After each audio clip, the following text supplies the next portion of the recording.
নমস্কার বন্ধুরা, চায়না দত্ত রান্নাঘরে সবাইকে স্বাগত। চলুন আজকে একটা আয়ুর্বেদিক তেল করে দেখাই। এখানে নিয়ে নিয়েছি আমি ভিঙ্গরাজ, এটাকে অনেকে কেশুর পাতা নামেই চিনে। এই দেখুন, এটাকে কুচি কুচি করে নিয়েছি আমি। জবা ফুল নিয়ে নিয়েছি 5টা।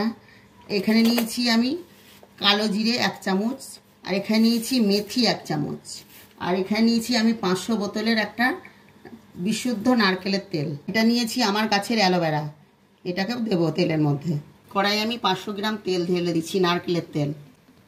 তেলটা আমাদের হালকা গরম হয়ে এসছে। এই অবস্থায় আমরা দিয়ে দেবো মেথি, এটা দিয়ে দেবো আমরা কালো জিরে, এবার আমরা দিয়ে দেবো ভিঙ্গরাজের যে এগুলো কুচি করে রেখেছিলাম গাছগুলোকে, সেগুলো দেবো। এবার আমরা দেবো জবা ফুল। এবার আমরা দিয়ে দিচ্ছি অ্যালোভেরাটা।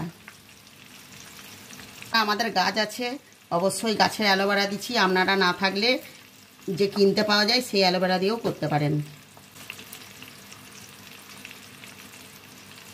মোটামুটি এটা 15 থেকে 20 মিনিট মতন আমরা ভালো করে, যতক্ষণ ভাজা ভাজা না হয়ে যাবে ততক্ষণ আমরা ডাল দেব। এই তেলে চুলের গোড়া শক্ত করে, নতুন চুল গজায়, চুলকে পাতলা চুলকে ঘন করে। এই তেলের প্রচুর গুণ। ভিঙ্গরাজ যেটা আমরা বলি কেশুরে নামে পরিচিত খোদা বাংলা ভাষায়। মিনিট 15-র মধ্যে আমাদের একদম ভাজা ভাজা হয়ে গেছে, আর তেলটাও আমাদের একদম রেডি। দেখুন, আমরা এবার গ্যাসটা অফ করে দেবো। এই দেখুন তেলটা। আপনাদের যদি ভালো লেগে থাকে এইভাবে তেল করে মাথায় লাগাবেন, দেখবেন কেমন উপকার পাবেন। মাথায় নতুন চুল গজাবে, চুল কালো হবে, গ্রোথ হবে চুলের।